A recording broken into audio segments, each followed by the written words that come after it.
Good afternoon to all of you साथियों, कैसे हैं आप सब। आइए हम लोग आज फिर से आरंभ करते हैं अपने आज के डीसी मशीन के प्रश्नों की श्रृंखला को। और हम चर्चा करते हैं कल के बाद जो प्रश्न हमारे थे सेट में उस पर। अंकित जी असिस्टेंट लोको पायलट बनकर आएंगे, ALP बनकर आएंगे, ठीक है ना। क्या करेंगे?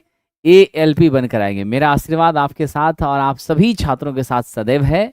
और मैं एक शिक्षक के रूप में यही चाहता हूं कि आप निश्चित रूप से जो भी हमसे जुड़े हैं या ना भी जुड़े हैं उन सब का भविष्य उज्जवल हो और सब लोग अपने जीवन में बहुत अच्छा करें। ठीक है, आइए आज के इस प्रश्न को देखते हैं हम।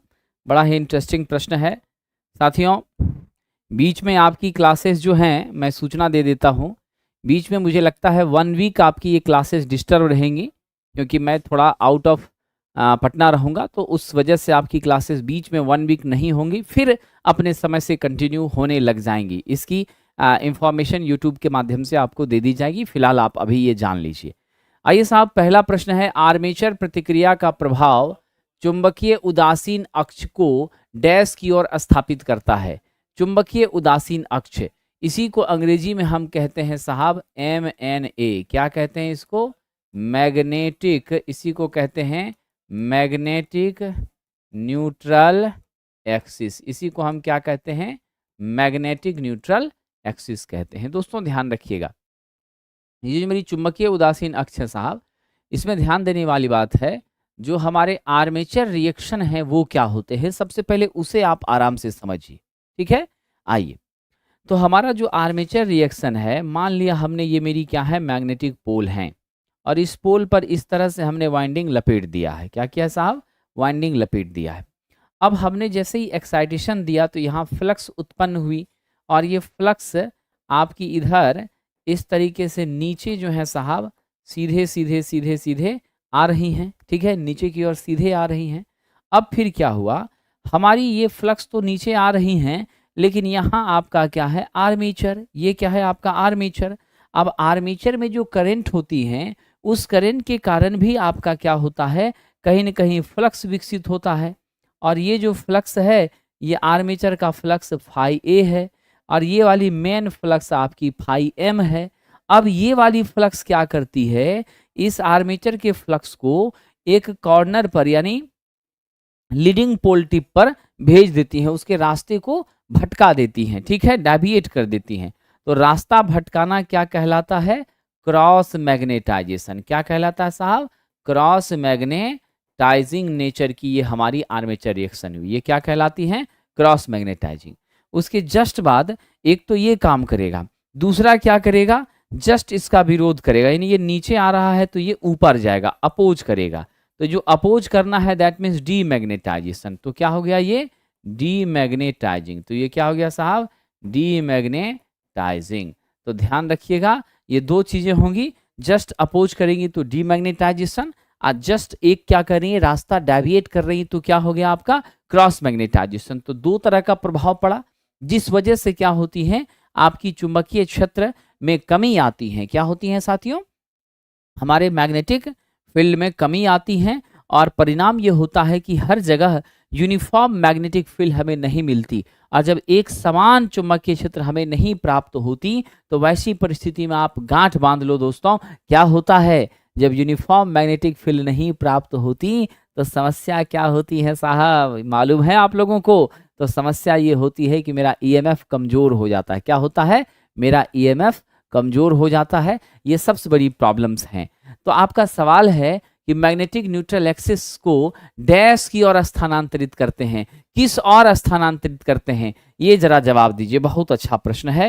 What is the right answer साहब? जनरेटर के घूमने की दिशा में, यानी जनरेटर का रोटर, ये देख लीजिए आपका MNA GNA दोनों सेम एक्सिस पर है। आप जानते हैं अगर नो लोड होगा साथियों, नो लोड होगा वैसी परिस्थिति में आर्मेचर करंट जीरो होगी, और जब आर्मेचर करंट जीरो होगी तो एमएनए और जीएनए दोनों सेम एक्सिस पर होगा।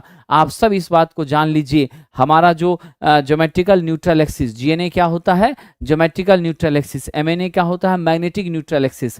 हम कम्यूटेशन को बेहतर करने के लिए अपने एमएनए के अक्ष के रिस्पेक्ट में ही क्या करते हैं? ब्रश को शिफ्ट करते हैं। तो इससे आपकी स्वाभाविक रूप से साथियों कम्यूटेशन बेहतर होती है, प्रॉपर होती है, ये ध्यान रखिएगा। ठीक है डियर फ्रेंड, तो पता चल गया आपको राइट आंसर। अब मैं छोटी सी बात बता दूं, जो एमएनए के नजदीक का कंडक्टर होता है वो लोकल कंडक्टर कहलाता है, और उस लोकल कंडक्टर पर आपकी कौन सी इफेक्ट होती है? डीमैग्नेटाइजिंग इफेक्ट होती है। और आपके एमएनए के बाद का इस वाले भाग का जो कंडक्टर होता है ज्यादा समूह का, वो आपकी क्या कहलाती हैं साहब? लोकल कंडक्टर के अलावे का कंडक्टर है, तो उस कंडक्टर में दोस्तों आप ध्यान रखेंगे क्रॉस मैग्नेटाइजिंग इफेक्ट होता है। कौन सा इफेक्ट होता है डियर फ्रेंड?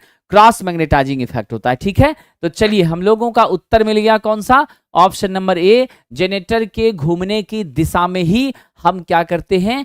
एमएनए को शिफ्ट करते हैं। अगला प्रश्न बड़ा ही अच्छा प्रश्न, आइए इस पर। कह रहा है जब मोटर का आर्मेचर चुंबकीय क्षेत्र में घूर्णन करता है, ध्यान दीजिएगा, जब मोटर का आर्मेचर कहाँ घूमता है? चुंबकीय क्षेत्र में, तो यह बल की चुंबकीय रेखाओं को काटता है, और फिर क्या होता है? फैराडे साहब ने दो बातें कही थी। एक, उन्होंने कहा था कि ये मेरा चुंबकीय क्षेत्र है और इस चुंबकीय क्षेत्र को आप अस्थिर रखिए। अस्थिर चुंबकीय क्षेत्र के बीच में अगर आप कंडक्टर को घुमाते हैं तो ये घूमता हुआ कंडक्टर इस अस्थिर चुंबकीय क्षेत्र को कट करता है, और जब ऐसा ये करता है तो हमारी ईएमएफ हमें प्राप्त होती हैं। क्या होती हैं? ईएमएफ इंड्यूस होती हैं, और इसी की वजह से आपका जनरेशन हो पाता है। तो हम लोग डीसी जनरेटर में विशेष रूप से यही काम करते हैं। डीसी जनरेटर में हमारी अस्थिर चुंबकीय क्षेत्र होती हैं, ठीक है, और उसके बीच में हम कंडक्टर को रोटेट कराते हैं। लेकिन अगर आपको ज्यादा मात्रा में विद्युत का उत्पादन करना है तो आप अल्टरनेटर का यूज करते हैं, और अल्टरनेटर में साथियों आपकी जो चुंबकीय पोल होती हैं वो आपकी कहाँ रहती हैं? हमारी चुंबकीय फील्ड यानी कि आपका क्षेत्र वाइंडिंग, फील्ड वाइंडिंग रोटर पर होती है, और हमारा अस्थिर क्या होता है? कंडक्टर। तो हम लोग अल्टरनेटर में चारों ओर हम अस्थिर कंडक्टर यानी आर्मेचर क्या करते हैं? चारों ओर हम लोग अस्थिर कंडक्टर, ध्यान रखिएगा, अस्थिर कंडक्टर के बीच में हम लोग क्या करते हैं? चुंबकीय क्षेत्र को साहब रोटेट करने का काम करते हैं। एनएस को हम लोग घुमाते हैं। क्या करते हैं? एनएस को हम लोग घुमाते हैं अस्थिर कंडक्टर के रिस्पेक्ट में। तो यहां पर सबसे महत्वपूर्ण बात जो आपको समझ लेनी है कि अस्थिर कंडक्टर को हमने कहां घुमाया साहब? किसके बीच में? बिल्कुल, मैग्नेटिक फील्ड को बीच में घुमाया और चारों ओर हमने कंडक्टर स्थिर रखा। तो आर्मेचर आपकी अस्थिर हैं, चुंबकीय क्षेत्र घूम रहा है, ईएमएफ उत्पन्न हो रही है, इसके माध्यम से हम मैक्सिमम क्या करते हैं? वोल्टेज जनरेट करते हैं। ये काम कहाँ होता है? अल्टरनेटर में होता है। कहाँ होता है? अल्टरनेटर में। तो ये दो तरीका है इन तरीकों से जो विद्युत मिलता है उसे हम क्या कहते हैं? Dynamic electricity. क्या कहते हैं साहब? डायनामिक इलेक्ट्रिसिटी, या नहीं तो यही आपका क्या होता है? Dynamically induced EMF. इसी को कहते हैं हम डायनामिकली इंड्यूस्ड ईएमएफ। क्या कहते हैं साहब? डायनामिकली इंड्यूस्ड ईएमएफ हम इसको कहते हैं, इसमें कोई शक नहीं है। ध्यान रखिएगा, डायनामिकली इंड्यूस्ड ईएमएफ के नाम से यह जाना जाता है। और साहब आप सब लोगों को ये क्लियर हो गया। फिर हमारी क्या प्राप्त होती है? जब चुंबकीय क्षेत्र घूर्णन करता है आर्मेचर का, तो बल की चुंबकीय रेखाओं को वह काटता है, और फिर हमें विद्युत वाहक बल प्राप्त होती हैं, विद्युत वाहक बल हमें उत्पन्न होती हैं। और इस ईएमएफ का मान होता है E बराबर -N d∅dt। साथियों ये माइनस साइन जो आता है ये लेंज लॉ से आता है। कहाँ से आता है? ये लेंज लॉ से आता है, इसमें कोई शक नहीं है। ठीक है, चलिए क्लियर विद्यार्थी जी, आगे बढ़ जाएं। आइए अगला प्रश्न। बहुत अच्छा, अमित जी और पूनम ने सही जवाब दिया है। आइए हम लोग अगले प्रश्न की ओर चलते हैं। कह रहा एसी पर डीसी मोटर चलाने के लिए आवश्यक परिवर्तन की पहचान करें। आखिर हमें क्या परिवर्तन करना पड़ेगा? जब हम एसी पर डीसी को चलाएंगे तो क्या होगा? यानी आपकी मशीन डीसी की है और उसको आप चला रहे हैं किस पर? एसी पर। तो परिवर्तन सिर्फ और सिर्फ क्या करना पड़ेगा, कम्यूटेशन का उन्मूलन करना पड़ेगा, कम्यूटेशन को हटाना पड़ेगा, क्योंकि हमारी डीसी मशीन में साथियों किसकी ज़रूरत है, डीसी मशीन में आपको कम्यूटेटर की ज़रूरत है। और ये कम्यूटेटर जो है वह कौन सा प्रोसेस करता है, कम्यूटेशन करता है। और कम्यूटेशन के दौरान क्या होती है साहब, reversal of, direction of reversal of current होती है। क्या होती है, direction of reversal of current होती हैं। इसका मतलब होता है धारा की दिशा को हम क्या करते हैं, विपरीत करते हैं, अपोज करते हैं। ठीक है, तो हमारी करंट की डायरेक्शन आप देख लीजिए, यहाँ ऐसे गई लेकिन इधर जस्ट अपोजिट, फिर यहाँ पर ऐसे गई लेकिन जस्ट अपोजिट। तो हमारा जो करंट प्राप्त हो रहा है कार्बन ब्रश के माध्यम से, ये वाली करंट दोनों इधर से आई, दोनों आई मिल करके 2i, यानी आपका कार्बन ब्रश करंट को कलेक्ट तो जरूर कर रहा है, बट कहीं ना कहीं आप गौर से देखिए तो डायरेक्शन हमारी क्या हो रही है, रिवर्स कर जा रही। तो आप हमेशा ये ध्यान रखिएगा, direction of reversal of current is just considered as commutation and we have no requirement of commutation in case of AC operation. AC operation में हमें कम्यूटेशन की कोई आवश्यकता नहीं होती है साथियों, इसीलिए उसको हमें हटाना पड़ जाएगा। ठीक है, चलिए अगला प्रश्न, बड़ा इंटरेस्टिंग क्वेश्चन है, हम लोग अगले क्वेश्चन की ओर बढ़ रहे हैं। कह रहा निम्नलिखित जनरेटर में से किस कॉइल को दो भागों में बांटा गया है, यानी किस जनरेटर में कॉइल दो भागों में बटा हुआ होता है। शंट जनरेटर आप लोग जानते हैं, ये आपका कॉइल है, यहाँ आपका आर्मेचर है, ठीक है, और यहाँ आपकी क्या है साथियों, लोड, यहाँ आपकी क्या है, लोड। क्लियर, ये आपका RSH, यहाँ आपकी ISH, ये आपकी IA, इधर आपका IL। ठीक है, अब नेक्स्ट आइए, अगला ध्यान दीजिएगा, सीरीज में क्या होता है। सीरीज में हम लोगों के पास ये आपका आर्मेचर, यहाँ आपका क्या है, लोड, ये आप देख लीजिए सीरीज रजिस्टर RSC, यहाँ ISC, यहाँ आपका IA, सब आपका क्या हो गया, एक साथ। यहाँ भी सेम ही है, सिंगल ही है, दो भागों में बटी नहीं है। नेक्स्ट आइए, शंट वाउंड भी सेम रहता है, शंट जनरेटर कहिए, शंट वाउंड कहिए, बात बराबर है। कंपाउंड में क्या होता है दोस्तों, कंपाउंड में अगर आप आते हैं तो कंपाउंड तो हमारी दो तरह की होती हैं, डिफरेंशियल और क्यूमुलेटिव कंपाउंड, तो उस पर हम नहीं जाते, लेकिन हम यहाँ विशेष रूप से यह देख लेते हैं कि मेरी दोनों वाइंडिंग यूज हो रही है या नहीं। ये आपका आर्मेचर है साहब, यहाँ से आपकी IA गई, इधर आपका ISH, इधर आपका IAC, ये मेरे सीरीज का रजिस्टर RSC, यहाँ शंट का RSH। तो आप देख रहे हैं हमारी शंट फील्ड यहाँ है और आपकी सीरीज फील्ड यहाँ है। क्या है, यहाँ सीरीज फील्ड है। तो आपको दोनों कहाँ जरूरत पड़ रहा है, दोनों का जरूरत आपको कंपाउंड में पड़ रहा है। कहाँ पड़ रहा है, कंपाउंड में पड़ रहा है। कई बार एग्जाम में क्वेश्चन रहता है, मैं आपको छोटी सी बात आपको बता देता हूँ, हमेशा याद रखिएगा, शंट वाइंडिंग में क्या होता है, हम पतले तार का, किसका यूज करते हैं, पतले तार का यूज करते हैं। और ये पतले तार तो होते हैं लेकिन टर्न क्या होता है, काफ़ी कम। तो कम टर्न वाले पतले तार का प्रयोग हम कहाँ करते हैं साहब, शंट में करते हैं। ठीक है, शंट वाइंडिंग में। लेकिन सीरीज वाइंडिंग जो होती हैं वहाँ पर हम क्या करते हैं, मोटे तार का यूज करते हैं। और मोटे तार का हो यहाँ पर क्या होगा, पतले तार का ज्यादा टर्न, विद्यार्थी जी ध्यान रखिएगा, पतले तार का ज्यादा टर्न, टर्न क्या होगा, ज्यादा। अब टर्न ज्यादा होगा तो इसका रेजिस्टेंस क्या होगा, अधिक। यही छोटी सी भूल किसी को नहीं करनी है। क्या करनी है साहब, हमेशा याद रखिएगा, शंट में हमारा पतला तार होगा, टर्न ज्यादा। तार पतला है और ज्यादा टर्न है तो क्या होगी, रेजिस्टेंस अधिक होगी। ठीक है ना दोस्तों। लेकिन यहाँ सीरीज में मोटा तार रहेगा और आपके टर्न क्या होंगे, कम। टर्न क्या होंगे, कम। तो कम टर्न अब मोटा तार, ऐसा होने से क्या होता है, मोटे तार का अगर कम टर्न लपेटते हैं तो आप कंफर्म हो जाइए मेरी प्रतिरोध क्या होती है, घटती है, कम होती हैं। ये आपकी खासियत है किसकी, सीरीज वाइंडिंग की। ठीक है, तो दो बातें जो आपको लाइफ टाइम याद रखनी है, हम लोग संट में क्या करते हैं, पतला तार का ज्यादा टर्न लपेटते हैं ताकि उसका प्रतिरोध अधिक हो और करंट कम जाए। लेकिन साहब हम लोग सीरीज में मोटा तार लपेटते हैं लेकिन मोटे तार का टर्न कम रहता है। ऐसा होने से क्या होती है, यहाँ की प्रतिरोध कम होती है। ठीक है, ये बिल्कुल आप ध्यान रखिएगा। ठीक है साहब, तो राइट आंसर क्या होगा, हमारी क्वाइल दो भागों में कहाँ बटी, आपके निश्चित रूप में साथियों कंपाउंड वाउंड मशीन में बटी, कंपाउंड डीसी मशीन में बटी, डीसी जनरेटर में बटी।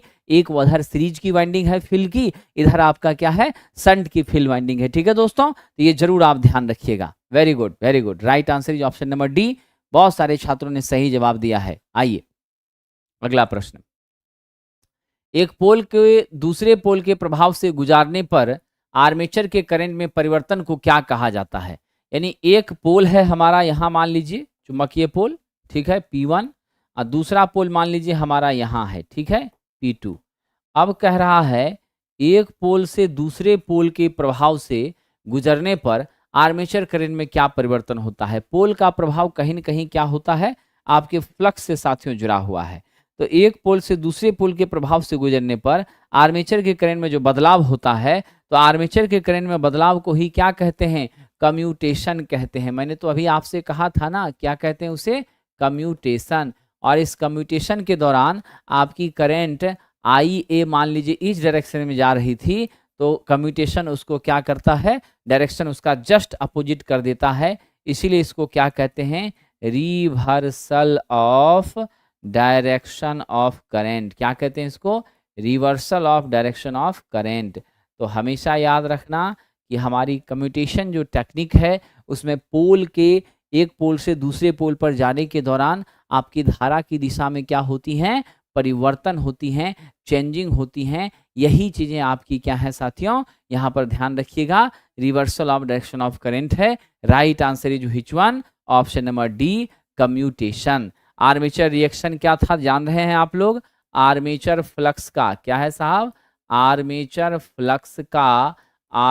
फ्लक्स का हमारे मेन फील्ड फ्लक्स पर प्रभाव। क्या है साथियों, मेन फील्ड फ्लक्स पर प्रभाव।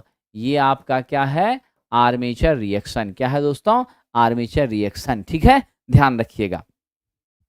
ईएमएफ तो आप लोग जानते ही हैं, हमारे जनरेटर का ईएमएफ जो है वो आपका जनरेटेड ईएमएफ EA से सूचित करते हैं, जो कि आपके आर्मेचर में होता है। और आप सब लोग को मालूम है ना कि हमारी क्या होगी साथियों, आर्मेचर की जो हमारी EMF है उसका स्वभाव साइनोसॉइडल होता है। हम कम्यूटेटर लगा करके इसको किस में बदलते हैं, DC में। किस में बदलते हैं, कम्यूटेटर लगा करके DC में बदलते हैं। ये ध्यान रखिएगा। क्लियर साथियों, इसमें कोई शक तो नहीं है ना। चलिए आइए, बहुत अच्छा जवाब आप लोगों ने दिया है। बिहार ITI इंस्ट्रक्टर का डिस्कशन करवा दीजिए। KRS ऑनलाइन ऑफिशियल साहब, आप बिहार ITI इंस्ट्रक्टर के किस एग्ज़ाम की चर्चा कर रहे हैं, जो बीटेक के बच्चों के लिए होना है, डिप्लोमा के लिए होना है, उसके बारे में चर्चा कर रहे हैं। आप जरा स्पष्ट मुझे मैसेज दीजिए तो मैं आपकी मदद करने का प्रयास जरूर करूंगा। ठीक है, आइए। सुमन जी का कहना है BSPSL का वैकेंसी कब आएगा सर जी। सुमन जी, आप तैयारी में लगे हैं, आप अपनी तैयारी को मत छोड़िए, बहुत जल्द आपको अच्छी खबर मिलेगी और आपका इंतजार खत्म होगा, समझ गए। तो इसीलिए अब चिंता छोड़ करके पढ़ाई जम के करिए, ताकि कट ऑफ 65 जाए कि 80 जाए, आप उसको ब्रेक कर सके और आप अपना एक सीट कंफर्म कर सकें। वैकेंसी आपके दरवाजे तक आ चुकी है, उसको आपके कमरे में प्रवेश करना बाकी है। इशारे में मैं इतना कह रहा हूं, आप समझ लीजिए, जब फाइनल आ जाएगा नोटिफिकेशन तब तो पूरा हाहाकार मच ही जाएगा। ठीक है कि नहीं, पूरा हाहाकार मच ही जाएगा। अभी कोई भी बात बोलना उचित नहीं है, लेकिन इशारे में कह दिया, आपके गेट तक वैकेंसी आ गई है, बस गेट खुलेगा, अंदर प्रवेश करेगी, इतना भर का इंतजार है। ठीक है इसीलिए लगे रहिए जी जान से। ठीक है ना पटेल साहब। आइए आगे बढ़ते हैं। अगला प्रश्न, अब यहां ऐसा है, जनरेटर के आर्मेचर कोर में लेमिनेशन की मोटाई कितनी होती है। बहुत अच्छा प्रश्न है। तब हमारा जो जनरेटर है उसका आर्मेचर कोर की अगर बात करें, तो हमारे जनरेटर का जो आर्मेचर का कोर होता है, दैट मीन्स आपका असेंबल रहता है ये शाफ्ट के ऊपर, है ना साथियों। हमारी पूरी की पूरी व्यवस्था क्या होती है, शाफ्ट के ऊपर असेंबल रहती हैं। ये आपका शाफ्ट है। अब इसमें क्या हो जाएगा, अब इसमें क्या हो जाएगा विद्यार्थियों कि हमारी जो यहाँ आर्मेचर स्लॉटेड खांचे में जो मेरी आर्मेचर असेंबल्ड की गई हैं, बता यहाँ सेट की गई हैं, तो स्लॉटेड खांचेदार भागों में जो वाइंडिंग्स हमने लगाया है समान रूप से, तो वाइंडिंग जो हम लगाया है तो वहाँ क्या करते हैं, पत्तर पत्तर के रूप में, ध्यान रखिएगा यहाँ भी जो स्लॉट्स का स्ट्रक्चर्स होता है वो पत्तर पत्तर यानी कटिंग कटिंग करके, ठीक है ना। जैसे सपोज कर लीजिए मैं एक एग्जांपल देता हूँ, ये मेरा एक पत्तर हो गया, ये मेरा दूसरा पत्तर हो गया, ये मेरा पेज तीसरा पत्तर हो गया, ये चौथा पत्तर हो गया। तो हम लोग हर एक पतला पतला ऐसे पत्तर लिए, फिर दूसरा पत्तर लिए, फिर ये तीसरा पत्तर लिए, फिर ये चौथा पत्तर लिए, ऐसे पत्तर पत्तर को अटैच करके आप सबके बीच में लेमिनेशन कर करके, ठीक है, क्या करते हैं, तब इसको पूरा पैकेट देखिए ऐसे कैसे हो गया। ये पैकेट जो बना है इसमें 8-10 पेज हैं, सब देखिए एक एक करके पत्तर करके बना कि नहीं बना, है ना। तो इस तरीके से साथियों यह पैक हो गया। क्या हो गया साहब, इस तरीके से यह पैक हो गया, ठीक है। तो ध्यान रखिएगा विद्यार्थी जी गंभीरता पूर्वक कि हमारा ये इस तरीके से पैक होता है और तब जाके तैयार होता है। और आप सबको मालूम है कि पतला लेमिनेशन किस लिए करते हैं, पतला लेमिनेशन करते हैं एडी करंट लॉस को रिड्यूस करने के लिए। किसके लिए करते हैं, एडी करंट लॉस को रिड्यूस करने के लिए। तो इसकी थिकनेस जो है ना 0.35 से लेकर के 0.5 mm के बीच होती हैं। कितनी होती हैं, 0.35 से 0.5 mm के बीच होती हैं। ये ध्यान रखिएगा। Right answer is option number B. सही उत्तर क्या हो गया साथियों, ऑप्शन नंबर बी, इसमें कोई शक नहीं है, ठीक है। आइए आगे बढ़ते हैं, अगला प्रश्न। हाँ, आगे बढ़ने से पहले मैं बता दूं, पटेल साहब ने पूछा था बिहार इलेक्ट्रिसिटी बोर्ड के बारे में। तो मैं बता दूं कि अगर आप सभी साथी चाहते हैं कि ये जो वैकेंसी दरवाजे तक आई है, जिसको कमरे में प्रवेश करना सिर्फ बचा है, उस वैकेंसी के प्रश्न कैसे हो सकते हैं, उस प्रश्न की प्रैक्टिस कैसे कर सकते हैं, तो उसके लिए हम 100 क्वेश्चन का मैं एक टेस्ट चला रहा हूं। जिस 100 क्वेश्चन में आपका 50 ट्रेड है, 15 आपका कंप्यूटर है, 10 आपकी हिंदी है, 10 आपकी रीजनिंग है, और आपका साथियों 10 जीके है, और 5 आपका इंग्लिश है।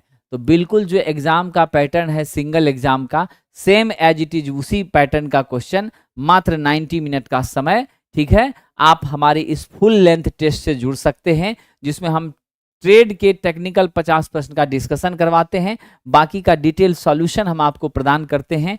तो आप जुड़ जाइए हमारे इस टेस्ट से, जो स्पेशली BSPSL के लिए, ITI के छात्रों के लिए है। और ये टेस्ट आपकी कंडक्ट होती हैं सिर्फ ऑनलाइन, और हमारा ऐप है ऑनलाइन का, प्लेटफॉर्म ऑनलाइन टेस्ट। क्या है मेरे ऐप का नाम, प्लेटफॉर्म ऑनलाइन टेस्ट। तो इससे आप जुड़िए, अनलिमिटेड टाइम आप टेस्ट दे सकते हैं, वीडियो को अनलिमिटेड टाइम देख सकते हैं, पीछे भी जो टेस्ट हुए वो सब उपलब्ध है, ठीक है। तो प्लेटफॉर्म ऑनलाइन टेस्ट ऐप को डाउनलोड करके इस टेस्ट से आप जुड़ सकते हैं, ठीक है साथियों। आइए अगले प्रश्न की ओर चलते हैं। हमारा अगला प्रश्न देखिए, बड़ा इंटरेस्टिंग प्रश्न है। क्या कहता है, ये कहता है जब आर्मेचर एक चुंबकीय, क्या है साहब, एक चुंबकीय, ठीक है, क्षेत्र में घुमाया जाता है, तो कंडक्टर चुंबकीय बल रेखाओं में कटौती करके ईएमएफ को प्रेरित करता है, और ये ईएमएफ लागू ईएमएफ का विरोध करता है। इसे किस रूप में जाना जाता है साथियों। अब स्वाभाविक सी बात है, परिस्थिति इस तरह की है, ये मेरा N है, ये मेरा क्या है साहब, S है। इसके वजह से देखिए चुंबकीय क्षेत्र इस तरह से विकसित हुआ। अब ये जो चुंबकीय क्षेत्र यहाँ विकसित हुआ, तो यह विकसित चुंबकीय क्षेत्र के बीच में हम क्या कर रहे हैं, कंडक्टर को घुमा रहे हैं। अब जब हम कंडक्टर को घुमा रहे हैं तो कंडक्टर घूम करके हमारे इस अस्थिर चुंबकीय क्षेत्र को काटेगा। अब इसको जो काटेगा तो ऐसी परिस्थिति से तो ईएमएफ उत्पन्न होता है ना। अब ये ईएमएफ जो है, आपको कहा क्या जा रहा है कि हम चुंबकीय क्षेत्र में घुमा रहे हैं कंडक्टर को, ईएमएफ मिल रहा है, और यह ईएमएफ जो सप्लाई वोल्टेज आप दे रहे हो, उस सप्लाई वोल्टेज का विरोध कर रहा है। क्या कर रहा है, जो सप्लाई वोल्टेज हम दे रहे हैं उसका विरोध कर रहा है। तो दोस्तों जब ये दिए गए सप्लाई वोल्टेज का विरोध करता है, तो वैसी परिस्थिति में जो ईएमएफ हमें मिलती हैं वो बैक ईएमएफ कहलाती हैं। क्या कहलाती हैं दोस्तों, बैक ईएमएफ कहलाती हैं। ईबी कैसे सूचित करते हैं? ईबी से सूचित करते हैं। और इस ईबी का मान जो है वो P∅NZ बटा 60A होता है। क्या होता है? सूत्र ध्यान रखिएगा, P∅NZ बटा 60A होता है। साहब यहाँ P मेरा क्या हो जाएगा? P मेरी ध्रुवों की संख्या, P मेरी क्या होगी? ध्रुवों की संख्या हो जाएगी। फाई मेरा क्या हो जाएगा साहब? फ्लक्स हो जाएगा। N मेरी क्या हो जाएंगी? गति हो जाएगी। ठीक है। Z मेरा क्या हो जाएगा? कंडक्टर की संख्या, चालक की संख्या। Z क्या हो जाएगा? कंडक्टर की संख्या हो जाएगा, चालक की संख्या हो जाएगी। यही मेरा तरीका है, सिस्टम है। ठीक है ना?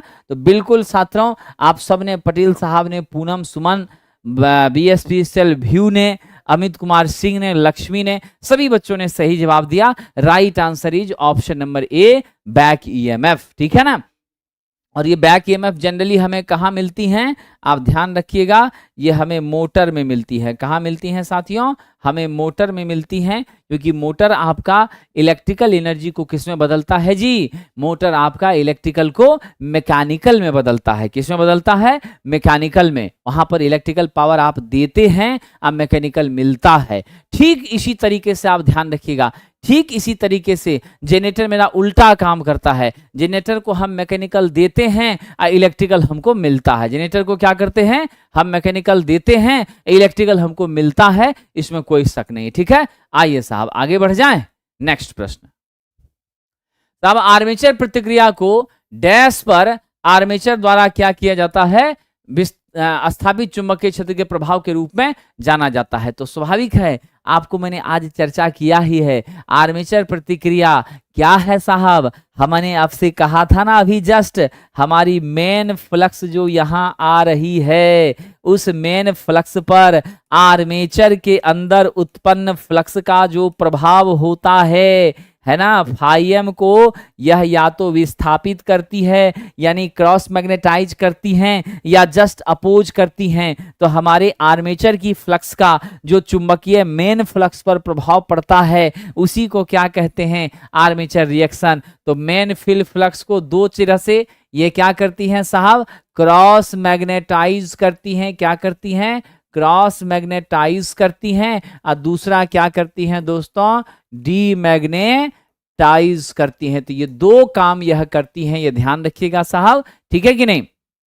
तो ये मेरी क्रॉस मैग्नेटाइज और डीमैग्नेटाइज करने का काम करती हैं, इसमें कोई शक नहीं है। तो विद्वानों, आप इस बात को समझ लीजिएगा कि दो ही तरह का प्रभाव होता है, क्रॉस और डीमैग्नेटाइजेशन। इस तरह के दुष्प्रभाव को कम करने के लिए हम लोग इंटरपोल का, किसका यूज करते हैं साथियों? हम लोग इंटरपोल का यूज करते हैं। ये इंटरपोल हमारा दो मुख्य पोल के बीच एक छोटा सा पोल होता है, जो आपके क्या करता है? हमारे पोल फ्लक्स को, यानी मुख्य चुंबकीय फ्लक्स को मजबूत करने का काम करता है। और यह जुड़ा किससे होता है? आर्मेचर के वाइंडिंग के साथ सीरीज में जुड़ा होता है साथियों। ठीक है, साथ ही साथ दूसरे नंबर पर आप ध्यान दीजिएगा, आपका एक क्रॉस मैग्नेटाइजिंग इफेक्ट और एक डीमैग्नेटाइजिंग इफेक्ट, जिसको कम करने के लिए इंटरपोल का इस्तेमाल किया। या फिर अगर नो लोड पर मेरा मशीन रहता है, तो नो लोड पर आर्मेचर की करंट 0 हो जाती है। और दोस्तों, जैसे ही आर्मेचर की करंट 0 होती है, तो आप कंफर्म हो जाइए, मेरा बिल्कुल भी क्या होगा? आर्मेचर लॉस नहीं होगा। इसमें कोई संदेह नहीं है। विद्वानों, अगला प्रश्न,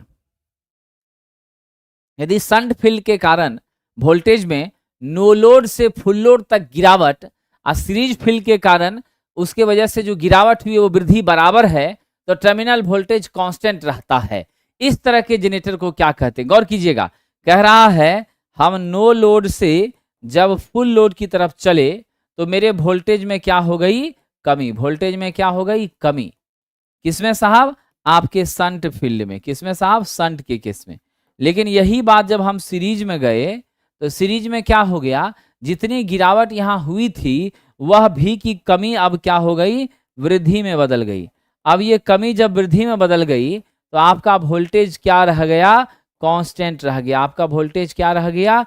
कांस्टेंट। यानी वोल्टेज के मान में अब कोई कमी नहीं हुई। अब जब वोल्टेज के मान में कोई कमी नहीं हुई, तो मुझे बता दीजिए यह कौन सी मशीन होगी? जब वोल्टेज के मान में कोई कमी नहीं हुई तो विद्वानों मुझे बताइए ये कौन सी मशीन होगी। बहुत ही मजेदार क्वेश्चन है और इसका आंसर भी बहुत जबरदस्त है साहब। इसको लेवल कंपाउंड जेनरेटर कहते हैं, स्तरीय कंपाउंड जेनरेटर कहते हैं। इसमें वोल्टेज का मान कांस्टेंट रहता है, उसके मान में कोई परिवर्तन नहीं होता है। Right answer is B. Series बिल्कुल नहीं होगा, ओवर रहेगा तो बढ़ जाएगा। संट में तो हमारा कांस्टेंट रहता ही रहता है, लेकिन संट में आप क्या जानते हैं, संट में एक ही वाइंडिंग होती है साहब। क्या होती है संट में? सिर्फ एक वाइंडिंग, और वो संट की वाइंडिंग होती है।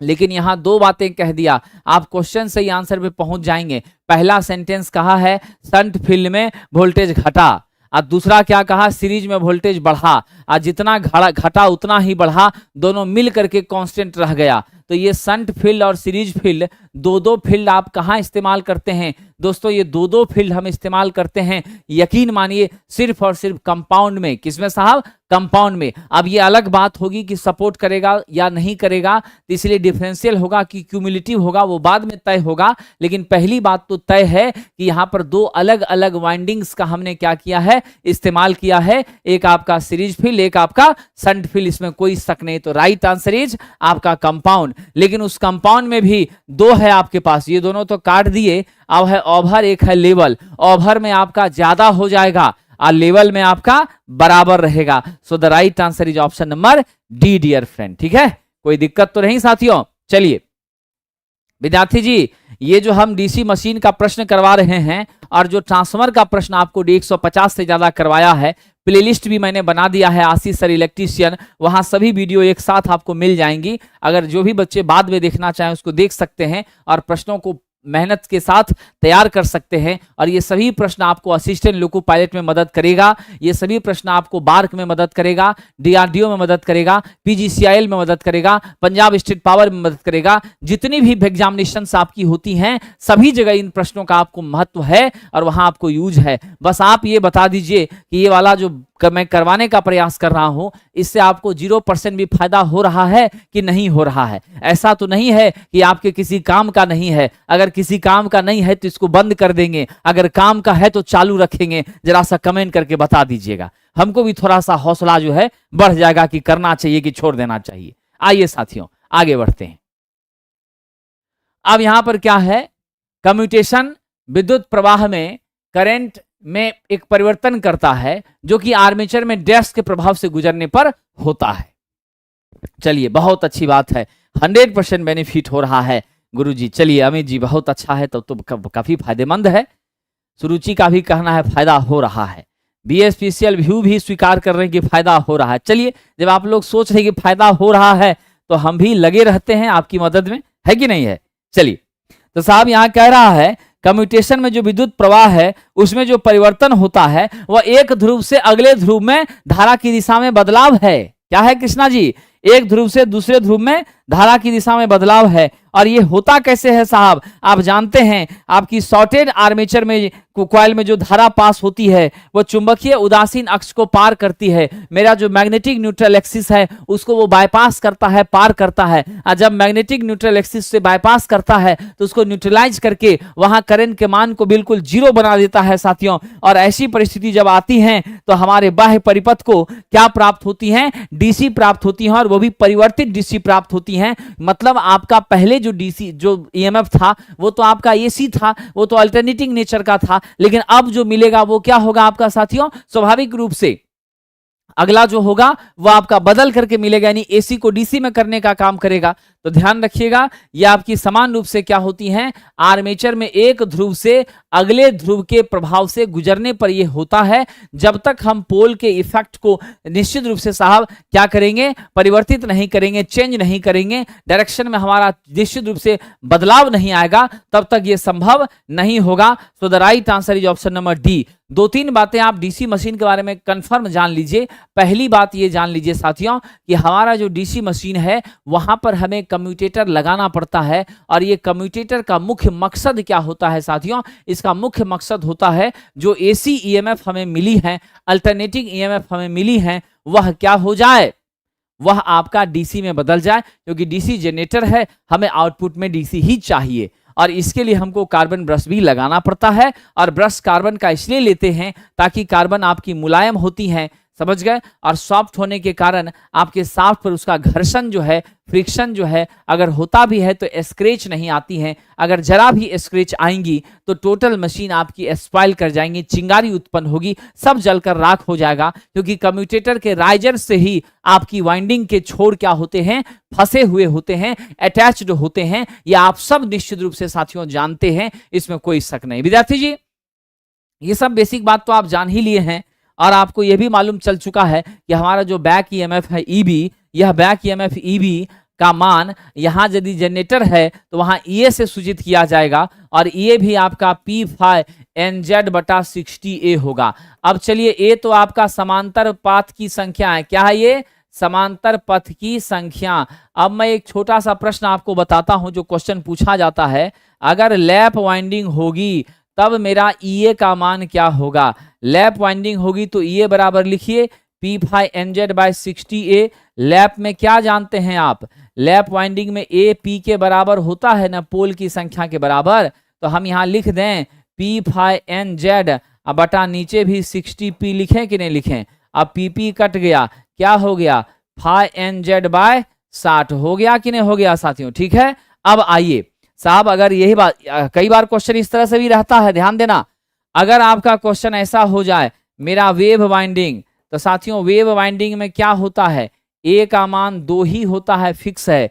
ऐसे केस में आप ये क्या लिखिएगा? आप लिखिएगा P∅NZ/60A। अब यहाँ ए के बदले में 2 लिखिएगा ना, तो क्या होगा? P∅NZ/120 होगा। ये तरीका आप समझ लीजिए और जीवन भर का एकदम कंठार कर लीजिए साहब। लैप का यूज करेंगे, करंट हमें ज्यादा मिलेगी, वोल्टेज हमें कम मिलेगा। यानी ऐसी जनरेटर जहां पर करंट हमें ज्यादा चाहिए और वोल्टेज कम चाहिए, वहां लैप वाइंडिंग का यूज करेंगे। वेव का सीधा मतलब होता है जहां पर हमें करंट कम चाहिए और वोल्टेज हमें ज्यादा चाहिए, वैसे मशीनों में किसका यूज करेंगे साथियों? हम वेव का यूज करेंगे। तो आप इन 2 बातों को कभी मत समझना कि व्हेन, जब हमें जरूरत पड़ती है, when we require more amount of generation of current, then we definitely use lap winding in any type of DC generator. जब किसी भी डीसी जनरेटर में ज्यादा करंट की आवश्यकता होती है, हम लैप का यूज करते हैं। लैप में समानांतर पथ की संख्या आपके पोल की संख्या के बराबर होती है। जहां हमें वोल्टेज ज्यादा चाहिए वहां हम वेव का यूज करते हैं, और वेव वाइंडिंग में साहब आपकी क्या होती है? करंट कम और वोल्टेज ज्यादा होती हैं, इसमें कोई संदेह नहीं है। और वेव में आपके समानांतर पथ की संख्या भी कम होती है, मात्र 2 होता है। इन छोटी छोटी बातों को आप गांठ बांध लीजिएगा साथियों, ठीक है। चलिए, इसको क्या करना है? गांठ बांध लेना है, इसमें कोई संदेह वाली बात नहीं है। और मैं आज तो यही मैं रुक रहा हूं, लेकिन जाते जाते ये छोटी सी जानकारी दे रहा हूं। जो भी हमारे साथी इलेक्ट्रीशियन ट्रेड से होंगे, वायरमैन ट्रेड से होंगे, इंस्ट्रूमेंट मैकेनिक से होंगे, या बीटेक डिप्लोमा इलेक्ट्रिकल होंगे, उन सभी को मैं बता दूं, हमारा अभी ऑफर है लिमिटेड पीरियड तक, उसके बाद ये ऑफर समाप्त हो जाएगा। ऑनलाइन अगर आप जुड़ना चाहते हैं हमसे, तो प्लेटफॉर्म बाय नवीन कुमार सिंह ऐप को डाउनलोड करके, ये है हमारा प्लेटफॉर्म बाय नवीन कुमार सिंह ऐप, इसे आप प्ले स्टोर से डाउनलोड करके वहां पर टेक्निकल कोर्सेस और रेलवे एग्जाम में जाकर के आपको मिलेगा संकल्प बैच। क्या मिलेगा? संकल्प बैच ट्रेड थ्योरी फाउंडेशन। ये क्लासेस आपकी रनिंग में हैं सारी, आपकी इसकी वैलिडिटी 1.5 ईयर है, और साथियों अनलिमिटेड टाइम वीडियो एक्सेस मिलेगा आपको। और आप निश्चित रूप से सारे चैप्टर्स के फोल्डर को हमने सेट कर दिया है, और सभी चैप्टर वाइज फोल्डर में आपकी क्लासेस रहेंगी, आपके लिए काफी मददगार होंगी। आप सफलता चाहते हैं, जुड़े, मात्र 299 रुपए में ये क्लासेस आपको उपलब्ध हैं। थोड़े दिन में ये ऑफर समाप्त हो सकता है। इंक्वायरी के लिए नंबर दिया गया है, इस पर आप कम्युनिकेट होकर विशेष जानकारी प्राप्त कर सकते हैं। आप सभी को उज्जवल भविष्य हेतु शुभकामनाएं। बहुत बहुत धन्यवाद साथियों।